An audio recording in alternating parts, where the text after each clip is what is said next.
વિદ્યાર્થી મિત્રો, આજે આપણે ધોરણ 10 વિષય ગણિત અને સ્વાધ્યાયનું નામ સંભાવના. આ સંભાવના સ્વાધ્યાયમાં આવેલા બે પાસાવાળા દાખલાઓ વિશેની માહિતી મેળવવી છે. ફરી પાછો બોલું છું, બે પાસાવાળા દાખલાને સહેલાઈથી સમજવા છે. તો આ માટે મેં એક ઉદાહરણ લીધું છે. આ ઉદાહરણ તમને સ્ક્રીન ઉપર દેખાય છે. હું એની રકમ વાંચું છું. બે સમતોલ પાસાને એક વખત ઉછાળવામાં આવે છે. આ પ્રયોગના મળતા શક્ય પરિણામો લખો. પાસા પર મળતા પૂર્ણાંકોનો સરવાળો 8 હોય, 4 હોય, 9 થી વધુ હોય, 5 થી ઓછો હોય તે ઘટનાની સંભાવના શોધો. આટલી આ રકમ છે. હવે આ રકમમાં તમને બે સમતોલ પાસા આપેલા છે. તો એનો જવાબ લખવા માટે શરૂઆત ક્યાંથી કરશું? તો કે રકમમાં તમને જે પહેલી લાઈન આપી છે, બે સમતોલ પાસાને એક વખત ઉછાળવામાં આવે છે, અહીં સુધીની લાઈન તમારે સીધી જ લખી નાખવાની છે બેઠી. બે સમતોલ પાસાને એક વખત ઉછાળવામાં આવે છે. એટલે રકમની પહેલી લાઈન અહીં સુધીની, એ તમારા જવાબની પહેલી લાઈન અહીં સુધીની. આટલું સમજાઈ ગયું? હવે બીજું તમને એવું કીધું છે કે પ્રયોગના મળતા શક્ય પરિણામો લખો. તો શક્ય પરિણામોની સંખ્યા તમારે લખવાની છે. તો જો એક સમતોલ પાસો હોય તો શક્ય પરિણામની સંખ્યા 6 આવે. તમને રકમમાં બે સમતોલ પાસા આપેલા છે, એટલે એક સમતોલ પાસાના 6 ગુણ્યા બીજા સમતોલ પાસાના 6, એટલે શક્ય પરિણામોની સંખ્યા 6 ગુણ્યા 6 બરાબર 36 થશે. એટલે જો બે સમતોલ પાસાને એક વખત ઉછાળવામાં આવે તો શક્ય પરિણામની સંખ્યા 36 આવે. આ શક્ય પરિણામની સંખ્યાને જો n તરીકે લખવામાં આવે તો n બરાબર 36, મતલબ આ 36 છે એને n તરીકે લઈને લખેલા છે. એટલે શક્ય પરિણામની સંખ્યા 36, મતલબ n બરાબર 36. હવે આ 36 શક્ય પરિણામો છે એને કેવી રીતે લખી શકાય? તો અહીં 36 પરિણામો લખીને દર્શાવેલા છે. હું બરાબર સમજાવું છું. જુઓ, અહીં લખેલું છે 1 1, 1 2, 1 3, 1 4, 1 5, 1 6. આ શું સૂચવે છે? તો કે બે પાસા હતા, એમાં પહેલા પાસા ઉપર 1 પડે અને બીજા પાસા ઉપર પણ 1 પડે. પહેલા પાસા ઉપર 1 પડે, બીજા પાસા ઉપર 2 પડે. 1 3 એટલે પહેલા પાસા પર 1, બીજા પાસા પર 3, પહેલા પાસા પર 1, બીજા પાસા પર 4, પહેલા પાસા પર 1, બીજા પાસા પર 5, પહેલા પાસા પર 1, બીજા પાસા પર 6. આ જ રીતે 2 1 એટલે પહેલા ઉપર 2, બીજા ઉપર 1, 2 2, 2 3, 2 4, 2 5, 2 6, 3 1, 3 2, 3 3, 3 4, 3 5, 3 6, 4 1, 4 2, 4 3, 4 4, 4 5, 4 6, 5 1, 5 2, 5 3, 5 4, 5 5, 5 6, 6 1, 6 2, 6 3, 6 4, 6 5, 6 6. આ બધાને જો ગણી લેવામાં આવે તો 6 આ બાજુ ને 6 આ બાજુ, એટલે 36 શક્ય પરિણામો થઈ ગયા. આ 36 શક્ય પરિણામો થઈ ગયા પછી હવે દાખલામાં તમને 4 ઘટનાઓ આપેલી છે. એમાં પહેલી ઘટના એવું કીધું છે કે સરવાળો 8 હોય એની સંભાવના શોધો. તો આપણે જે આ 8 વાળી સંભાવના છે એને પહેલાં ગોતવા માટે પ્રયત્ન કરી છે. તો જેવી આ 36 લખાઈ જાય એટલે તરત નીચેની લાઈનમાં તમને આપેલી 8 ને ઘટના એ તરીકે લઈ લેવાની. કે ઘટના એ બરાબર સરવાળો 8 હોય, જે તમને રકમમાં પૂછેલો છે. સરવાળો 8 હોય તો 8 સરવાળા મેં લાઈનમાં લખેલા છે. જો અહીં 2 સરવાળો લખ્યો છે, એમ કે છે કે 1 + 1 એટલે 2. અહીં 3 લખેલું છે, તો 3 સરવાળો આવે એવા 2 શક્ય પરિણામો છે. 2 ને 1 3, 2 ને 1 3, 1 3, 2 2, એટલે 4 4 4. તો અહીં લખેલું છે 4. તો 4 સરવાળો હોય એવા 3 પરિણામો, 5 સરવાળા હોય એવા 4, 6 હોય એવા આ, 7 વાળા 1 2 3 4 5 6, 8 હોય એવા 1 2 3 4 અને 5. તો તમારે શું ગોતવાનું છે કે સરવાળો 8 હોય તો આ 36માંથી 8 સરવાળો હોય એવા સાનુકૂળ પરિણામો કેટલા? તો કે 8 અહીં દર્શાવેલા છે. જો આ રહ્યા, આ ક્રોસ જે કરેલું છે એ બધાનો સરવાળો 8 છે. જો 2 ને 6 8, 3 ને 5 8, 4 ને 4 8, 5 ને 3 8 અને 6 ને 2 8.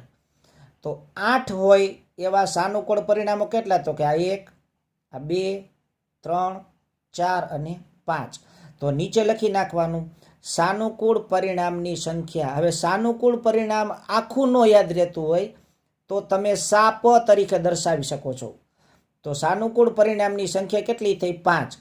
કયા કયા 5? તો કે 2 6, 3 5, 4 4, 5 3, 6 8.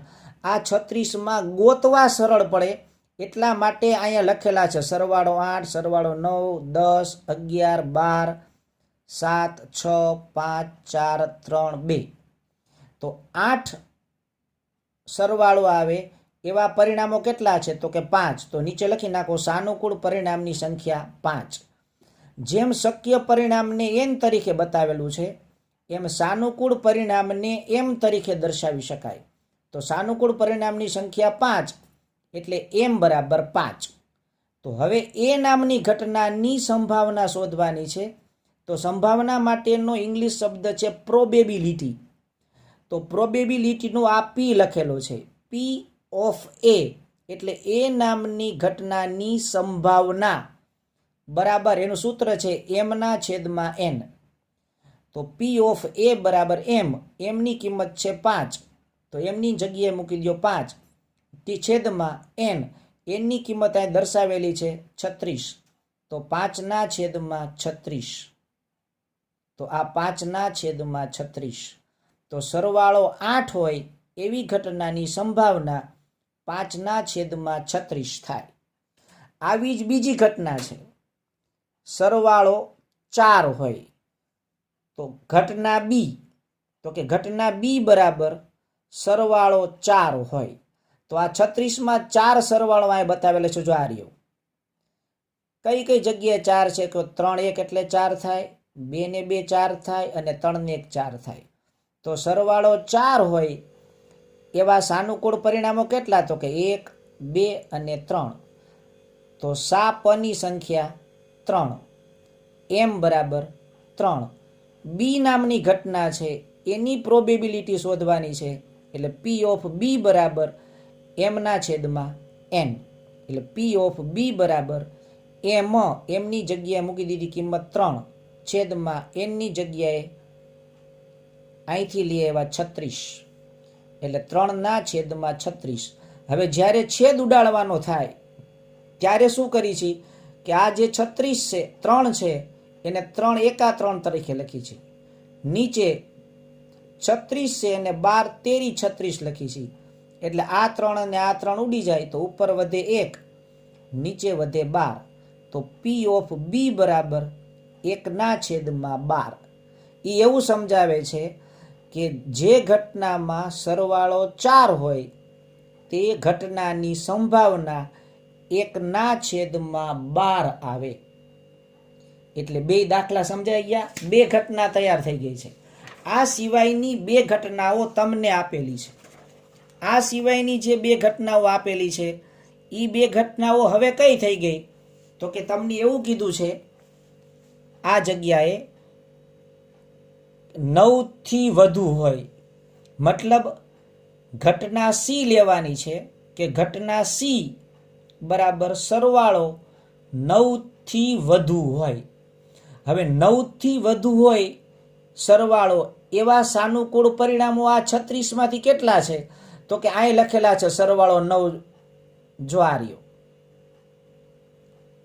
એટલે 6 ને 3 9, 5 ને 4 9, 5 ને 4 9, 6 ને 3 9.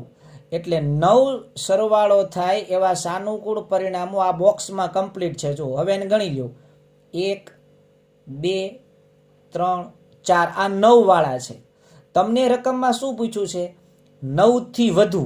હવે 9 થી વધુ એટલે સરવાળો 10 હોય એવા પરિણામ ગણવાના, સરવાળો 11 હોય એવા પરિણામ ગણવાના અને સરવાળો 12 હોય એવા પરિણામ ગણવાના. એને 9 થી વધારે કહેવાય. તો 9 થી વધારે એટલે 10 વાળા. 10 વાળા 1 2 3 4 5 અને 6. તો 9 થી વધારે હોય એવા સાનુકૂળ પરિણામની સંખ્યા 1 2 3 4 5 અને 6. તો અહીં દર્શાવેલું છે કે સાપની સંખ્યા 6. સાપની સંખ્યાને એમ તરીકે દર્શાવી છે એટલે એમ બરાબર 6. ઘટના સી છે એટલે પી ઓફ સી બરાબર સૂત્ર એકનું એક જ એમના છેદમાં એન. તો પી ઓફ સી બરાબર એમના જગ્યાએ 6 અને એન તો તમને અહીંયા 36 આપેલા જ છે એટલે 6 ના છેદમાં 36. 6 છે એને 6 એકા 6 તરીકે લખાય અને 36 છે એને 6 36 તરીકે લખાય. આ 6 અને આ 6 ઉડી જાય તો ઉપર વધે 1, નીચે વધે 6.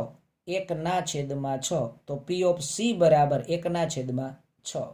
હવે ચોથી ઘટના છે 5 થી ઓછો હોય, મતલબ સરવાળો 5 થી ઓછો હોય. તો ઘટના ડી સરવાળો 5 થી ઓછો. તો હવે 5 વયા જાવ. આ 5 છે. 5 થી ઓછો સરવાળો એટલે 4 વાળો લેવાનો, 3 વાળો લેવાનો અને 2 વાળો લેવાનો. એ 5 થી ઓછા ગણાય. 5 થી ઓછા એટલે 4 3 અને 2. તો 4માં કેટલા સાનુકૂળ પરિણામ છે? 1 2 3 એટલે 3 આના, 4 5 2 આના અને 1 આનો એટલે 6. તો 4 થી ઓછા હોય, 4 થી ઓછા કે 5 થી ઓછા, 6 થી ઓછા ગમે એટલા ગણવામાં આવે તો આ રીતે ગણી શકાય. એટલે 5 થી ઓછા તો આ 5, 5 થી ઓછા એટલે 4 વાળા ગણો, 3 વાળા ગણો ને 2 વાળા ગણો. તો 4 વાળા કેટલા છે? 1 2 3 4 5 અને 6. તો 4 થી ઓછા હોય મતલબ 5 થી ઓછા હોય એવા શક્ય અથવા તો સાનુકૂળ પરિણામોની સંખ્યા જો ગોતવામાં આવે તો એ કેટલી થશે? 6. ફરી પાછો સમજાવું છું. 5 થી ઓછો સરવાળો થાય એવા સાનુકૂળ પરિણામ ગોતવાના છે. એટલે 5 વાળી લાઈન છે એને આ રીતે આમ દબાવી દો. હવે ઉપર જે દેખાય છે એ બધા જ 5 થી ઓછા છે. તો 5 થી ઓછા તમે ગણવાની શરૂઆત કરો એટલે આ 1 2 3 4 5 અને આ 6. તો સાનુકૂળ પરિણામની સંખ્યા કેટલી થશે? 6.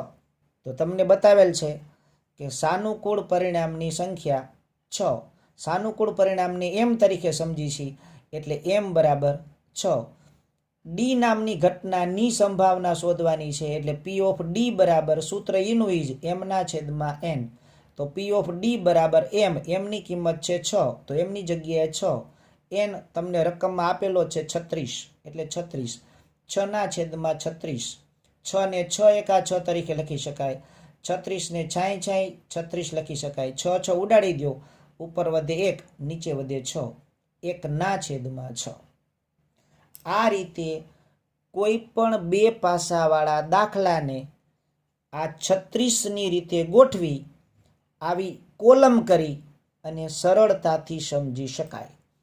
આવો જ બીજો દાખલો હવે નેક્સ્ટ વિડીયોમાં હું પાછો આપીશ. Good night. જય સ્વામિનારાયણ.